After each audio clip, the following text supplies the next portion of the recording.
ஒரே மாதிரி சக்கரவள்ளி கிழங்க வேக வச்சு சாப்பிட்டு பார்த்து போர் அடிக்குதுங்களா? இல்லை ஃபைபர் அதிகமாக இருக்குது, வெயிட் லாஸ்க்கும் நல்லா யூஸ் ஆகும், எளிதில் ஜீரணமாகும், சுகர் பேஷண்ட்டுக்கும் தாராளமாக கொடுக்கலாங்க. ஆமாங்க, இதில் வேறு டிஷ் பார்க்கலாங்களா? Hello friends, welcome to my channel. இன்றைக்கி சக்கரவள்ளி கிழங்குல ஒரு அப்பந்தாங்க பார்க்க போகிறோம். அதுக்கு வாழைப்பழம், வெல்லம், கோதுமை மாவு, தோல் உரிச்ச 2 சக்கரவள்ளி கிழங்குங்க. வாழைப்பழத்தையும் சக்கரவள்ளி கிழங்கையும் ஒரு பாத்திரத்தில் போட்டு நல்லா மசிச்சு எடுத்துக்க வேண்டியது தாங்க. அது மசிச்சுக்கிறதுக்குள்ளே ஒரு பாத்திரத்தில் தண்ணி ஊற்றி வெல்லத்தை போட்டு கொஞ்சம் கரைச்சி எடுத்துக்கலாங்க.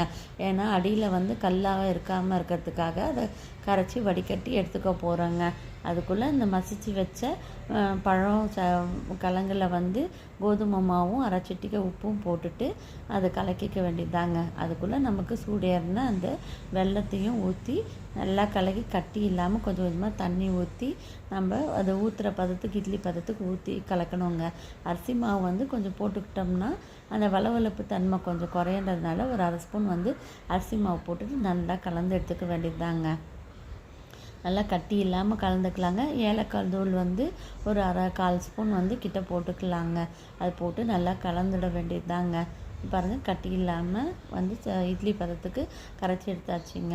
ஒரு குழிப்பணியார சட்டியில் ஒரு முக்காயன் நெய் வர மாதிரி ஊற்றி எடுத்துக்க வேண்டியது தாங்க.